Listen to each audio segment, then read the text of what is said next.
우리 이 시간 집사님 나오셔서 말씀 읽어주시겠습니다. 예, 우리 데살로니가 전서 말씀입니다. 우리 다 같이 일어나셔서 데살로니가 전서 2장 12절서부터 14절까지 읽도록 하겠습니다. 데살로니가 전서 2장 12절서부터 14절까지입니다. 이것은 너희를 부르사 자신의 왕국과 영광에 이르게 하시는 하나님께 너희가 합당하게 걷게 하려 함이라. 이런 까닭에 또한 우리가 끊임없이 하나님께 감사를 드림은 너희가 우리에게서 들음으로 하나님의 말씀을 받을 때에 그것을 사람들의 말로 받지 아니하고 그것을 진리 안에서 하나님의 말씀으로 받았기 때문이니 그 말씀이 또한 믿는 너희 안에서 효력 있게 역사하느니라.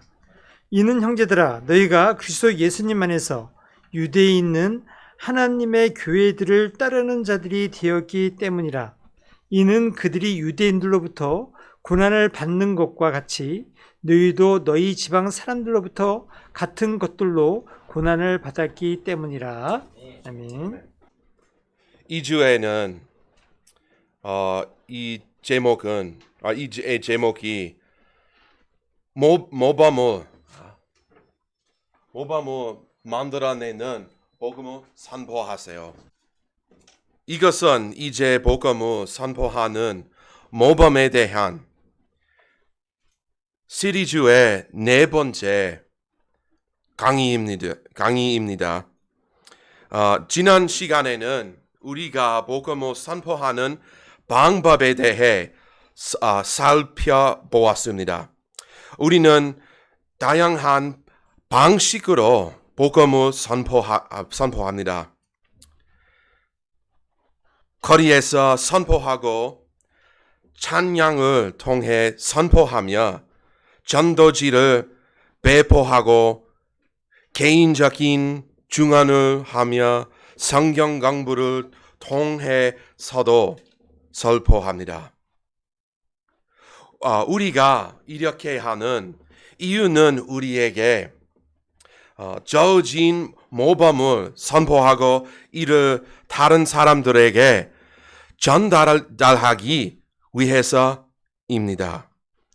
복음의 선포는 신자들은 안에서 신실함과 인내의 모범을 만들어내는 것이 좋습니다. 바울이 11절에서 말하는 것처럼 너희가 아는 바와 같이 우리가 너희 각 사람에게 아버지가 자기 자녀들에게 하듯이 권명하고 위로하며 경계하였나니. 바울과 그의 동역자들은 복음을 선포할 때 아버지와 같은 태도를 보였습니다. 바울은 단순히 복음을 선포한 것이 아니라 데살로니가 신자들을 양육하였습니다. 그들은 아버지가 자녀들에게 하듯이 신자들을 권명하고 위로하며 경계함으로써 이를 행하였습니다. 바울과 그의 동역자들은 신자들에게 경건을 추구하도록 권명함으로써 모범을 만들어내는 복음을 선포하였습니다. 데살로니가 신자들은 그들의 모범을 다루며 반응하였습니다. 또는 그들은 여러 번 시련 속에서 신자들을 위로하며 격려하였습니다. 마지막으로 그들의 신앙생활에서 하나님 앞에서의 책임을 위계해주며 신자들에게 경계하였습니다. 왜 그것을 이렇게 했을까요? 12절을 보십시오. 그들은 새 신자들이 하나님께 합당하게 걷게 되기를 원했습니다.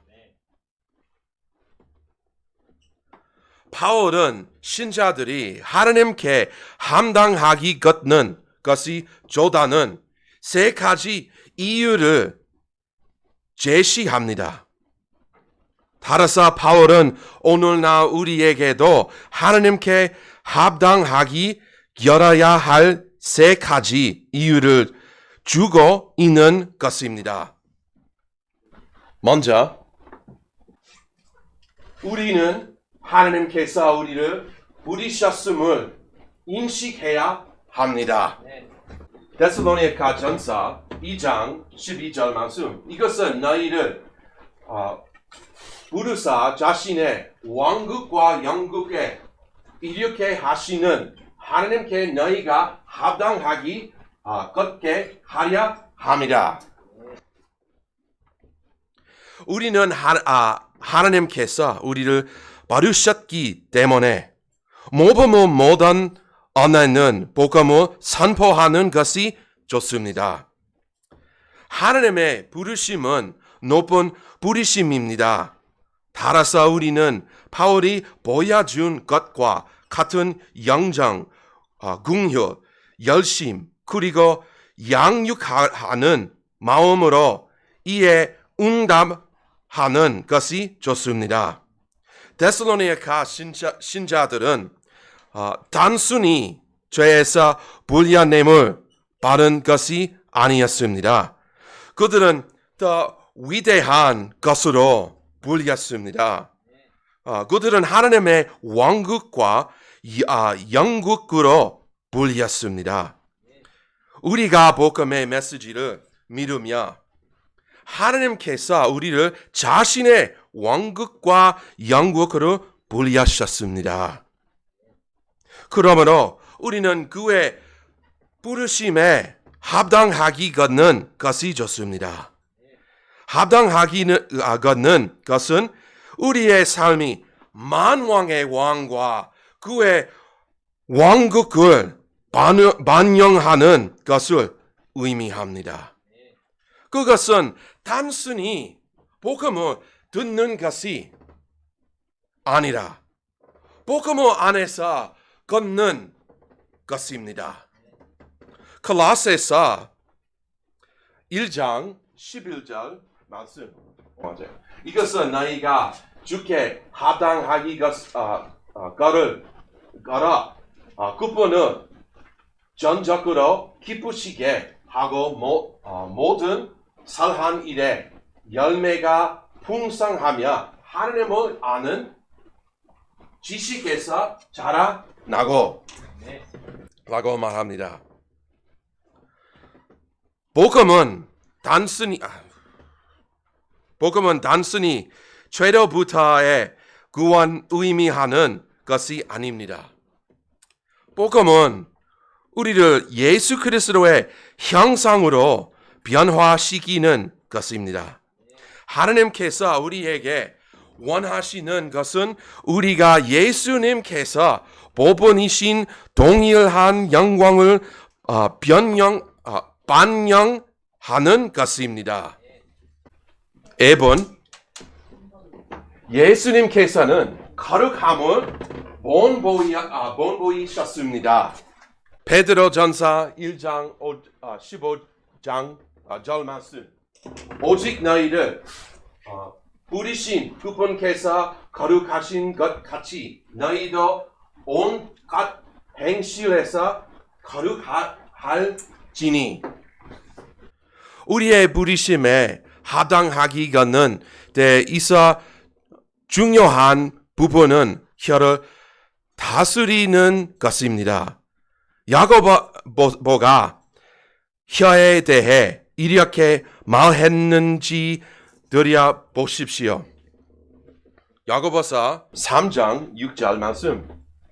혀는 불이요 불법의 세계라. 혀는 우리의 제재들 중에 그와 같아서 온몸을 희고 본상의 행로에 불을 붙이며 지옥 불 위에 놓여 있느니라. 야고보는 죄악된 혀의 모습을 지세히 설명합니다. 야고보는 혀가 불의의 세계라고 말합니다. 혀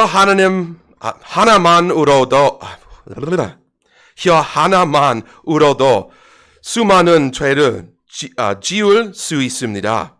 혀는 거짓말을 하고 환담을 하며 비방하고 신성을 모독하고 욕설을 내뱉고 아첨하며 불평할 수 있습니다.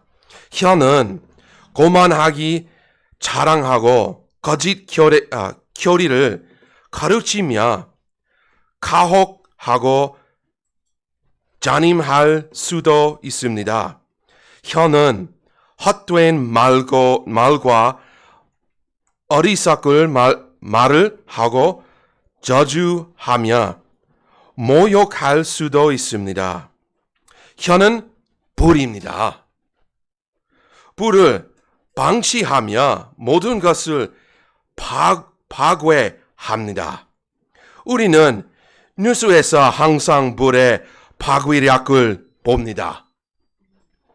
그러므로 우리는 영적인 소망관이 되어야 합니다.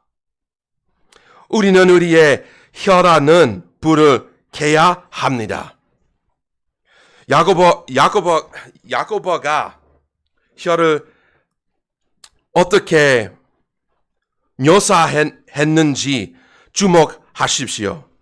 그는 혀가 작은 신체 기관이지만 얼마나 큰 파괴력을 가질 수 있는지를 설명합니다. 교회에서도 동일한 위력이 적용됩니다. 그는 결코 말을 완곡하게 하지 않았습니다. 그는 두 가지 진리를 암시하고 있었습니다. 혀는 개인 피괴할 수도 있는 교회를 피괴할 수도 있습니다. He said, "So is the tongue among our members." 그는 혀는 우리의 제자들 중에 그의 같아서라고 말합니다. Two meanings. Okay? 혀는 온 몸을 들여야 합니다.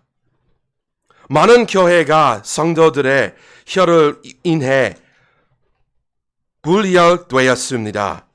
소금 대신 순말 내뱉는 혀는 결국 교회를 수티순 분위기로 만듭니다.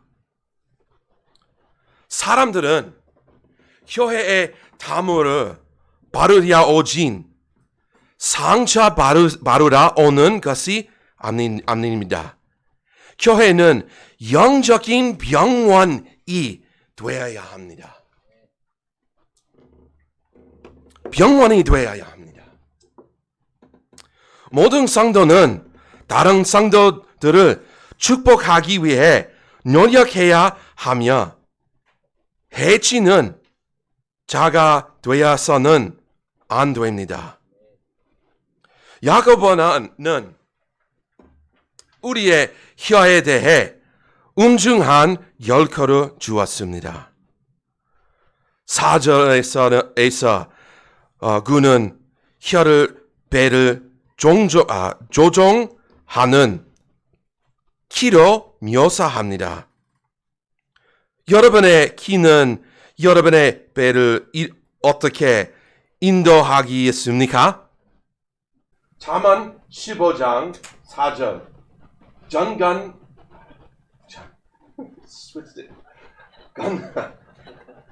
dyslexia. 건전한 혀는 한 생명 나무이나 비뚤어진 혀는 영 안에 갈라진 틈이니라 라고 말합니다.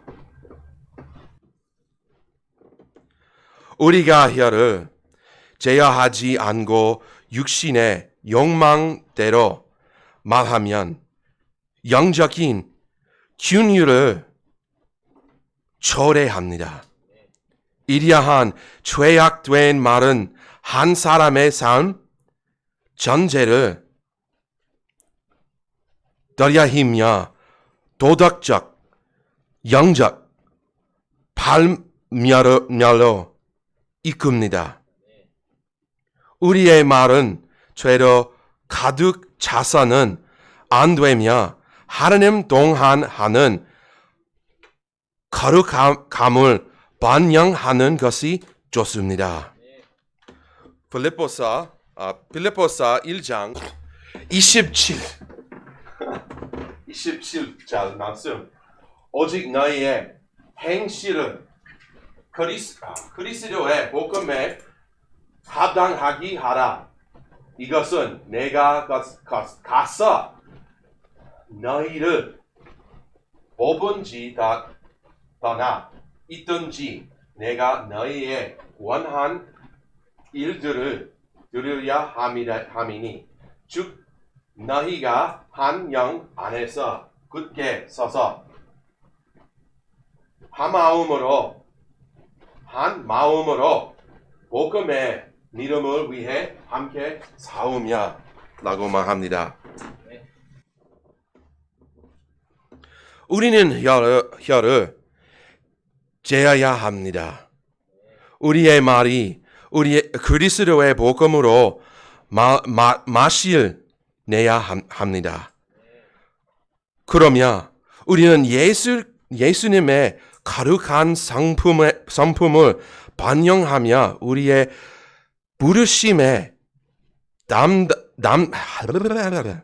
합당하기 것입니다. 예수님께서 고난을 보본이셨습니다.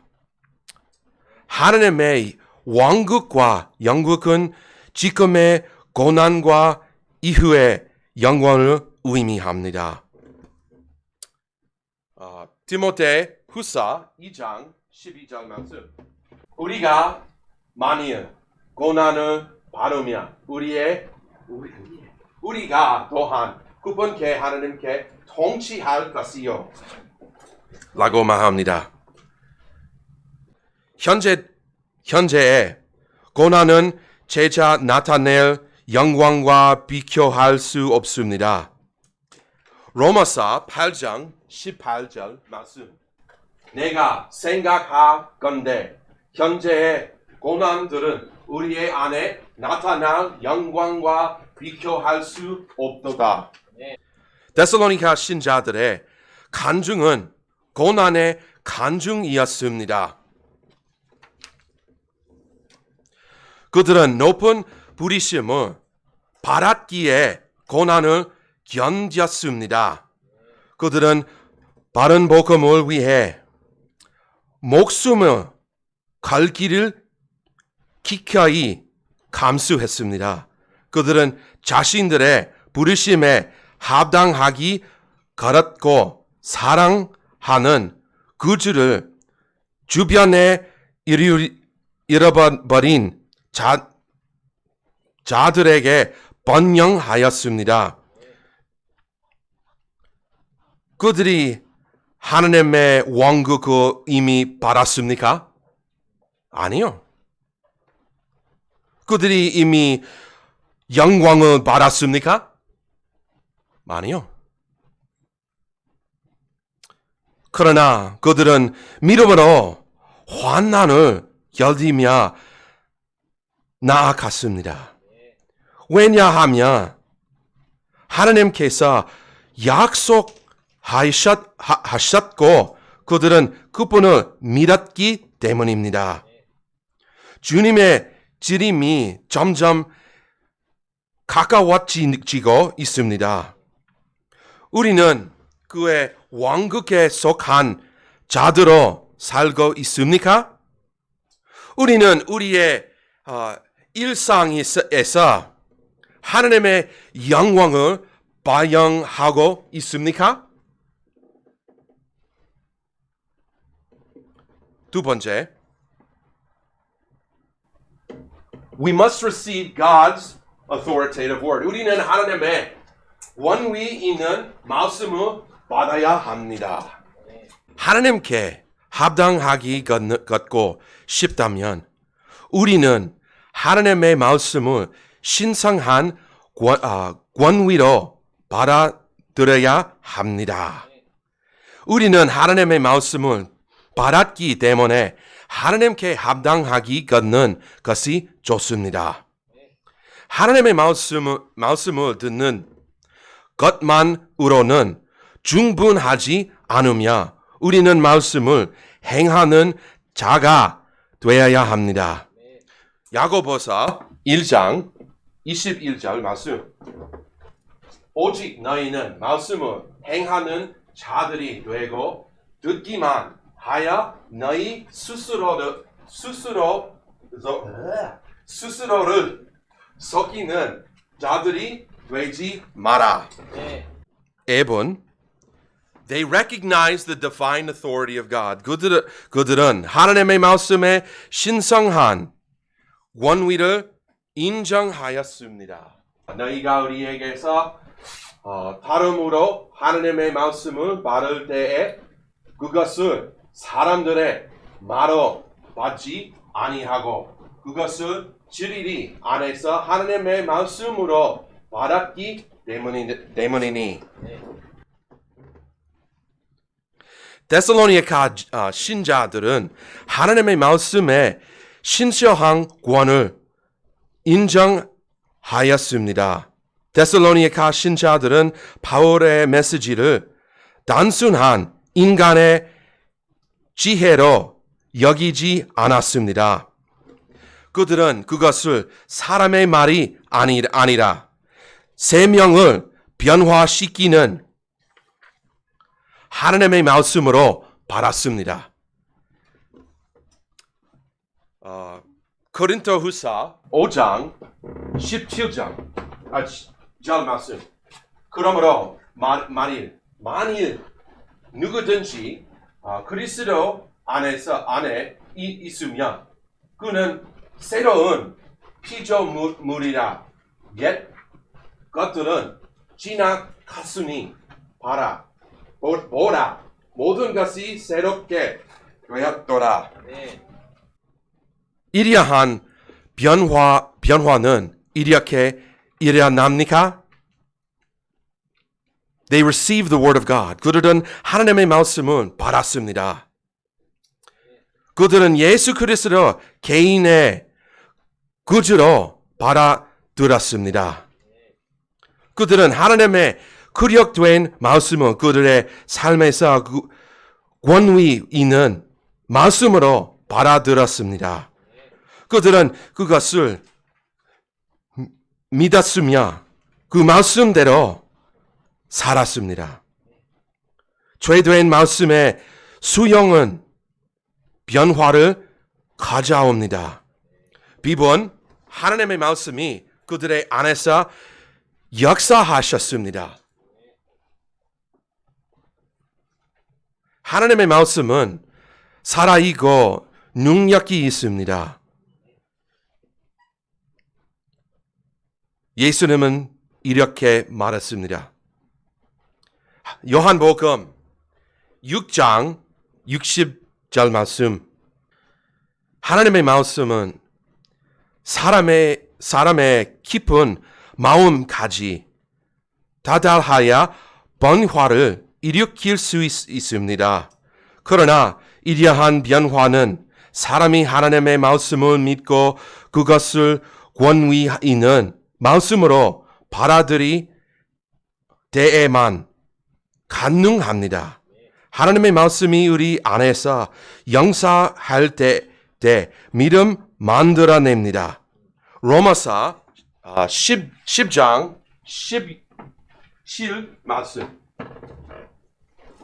커른 죽 이와 같이 믿음은 다름에 위에 오며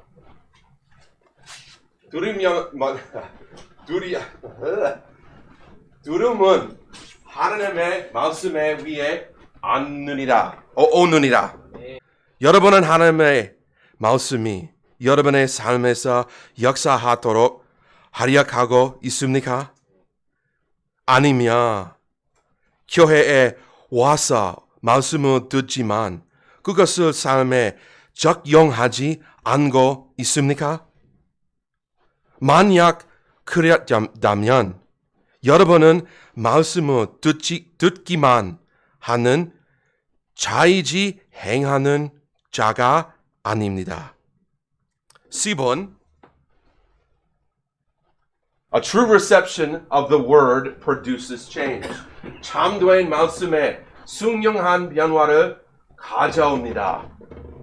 그 말씀이 너는 믿는 너희 안에서 효력 있게 역사하느니라.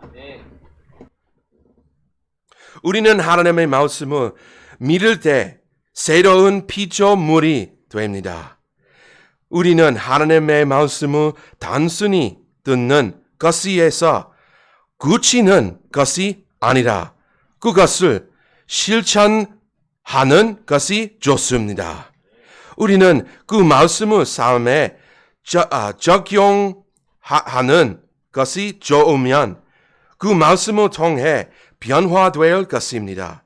여러분은 하나님의 권위는 말씀에 어떻게 반응하고 있습니까? 우리의 믿음이 진정으로 중면되는 것은 우리가 고난에 어떻게 반응하는 것에서 드러납니다.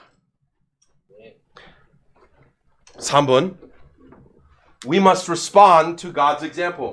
우리는 하나님의 모범에 운당해야 합니다.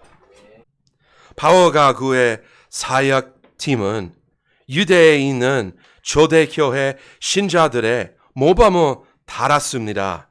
그들은 데살로니가 신자들에게도 같은 경건한 모범을 따르도록 가르쳤습니다.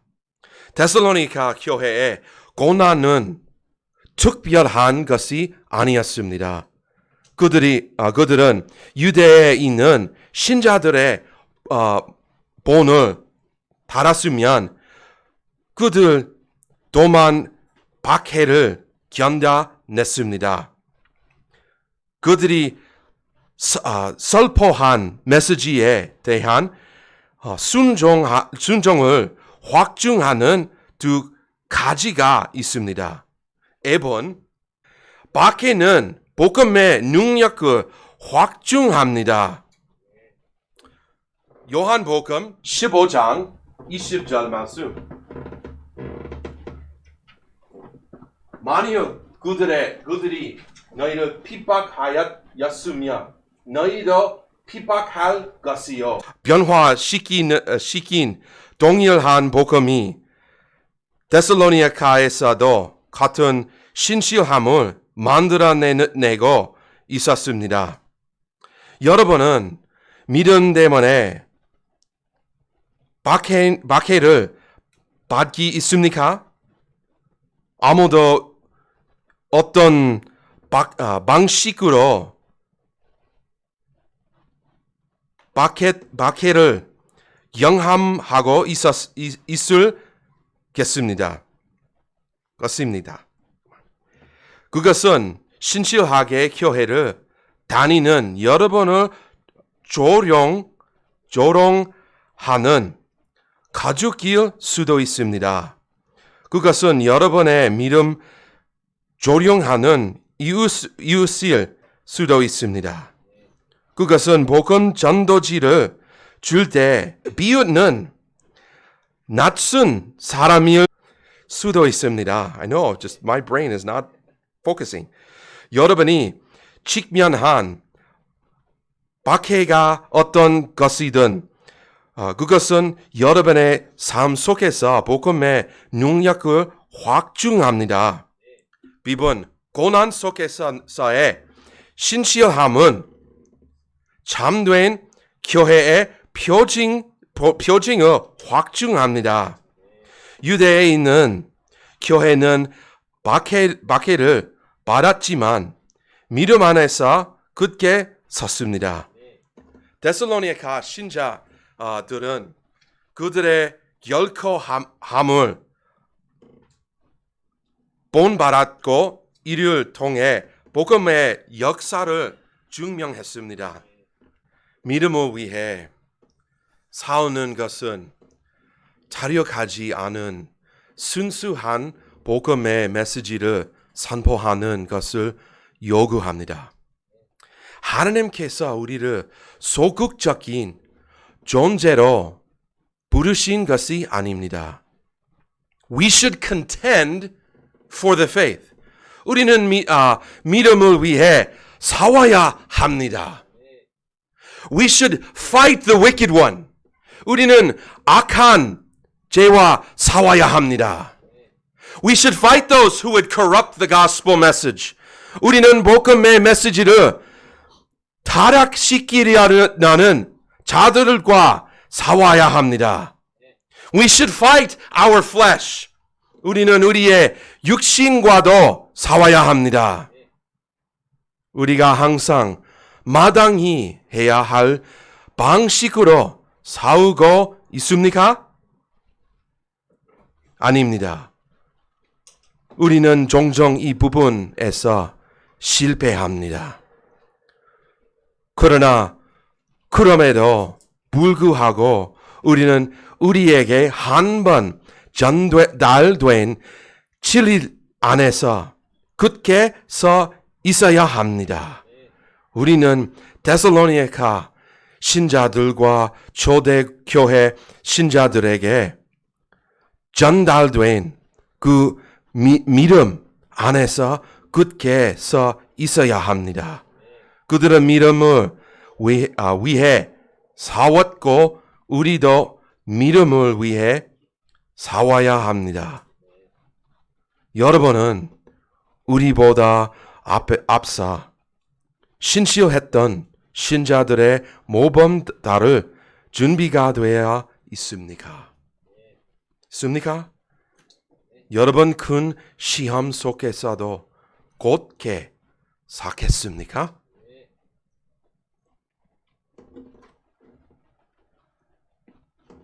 Conclusion, 결론. 우리가 받는 복음에 합당하게 걷는 것이 좋습니다. 바울의 아버지 같은 사역은 다른 사람들이 다를 수 있도록 복음을 실천하는 신자들을 양사하는 데 초점을 맞추었습니다. 모범을 만들어내는 복음을 세 가지를 의미합니다. 첫째, 우리는 하나님의 왕국과 왕국으로 바르심을 받는 죄로 살아는 것이 좋습니다. 둘째, 우리는 하나님의 말씀을 신성한 진리로 받아들이고 순종하는 것이 좋습니다. 마지막으로 우리는 우리보다 앞서 이난한 실실한 신자들의 모범을 따라야 합니다. 여러분의 삶은 어떤 모범을 만들어내고 있습니까? 데살로니가 신자들이 초대교회를 타락한 것처럼 다른 사람이 여러분의 믿음을 타락할 수 있습니까? 여러분은 하나님께 합당하게 걷고 있음을 알고 고난 속에서도 굳게 서시겠습니까? 만약 여러분이 이 세 가지를 여러분의 삶에서 실천하려 한다면 여러분은 여러분의 부르심에 합당하기 걷고 있는 것입니다. If you are not, then don't fret. 만약 그렇지 않다면 걱정하지 마십시오. 기도하며 하나님께 여러분의 부르심에 합당하기 걷도록 도와달라고 구하십시오. 하나님께 여러분이 거룩하게 걷도록 도와달라 구하십시오. 하나님께 여러분이 그분의 말씀을 신철할 수 있도록 도와달라고 구하십시오. 그리고 마지막으로 성경의 모범을 따라 수 있도록 하나님께 도움을 요청하십시오. 하나님께 합당하기 걷도록 힘써 나아갑니다. 아멘.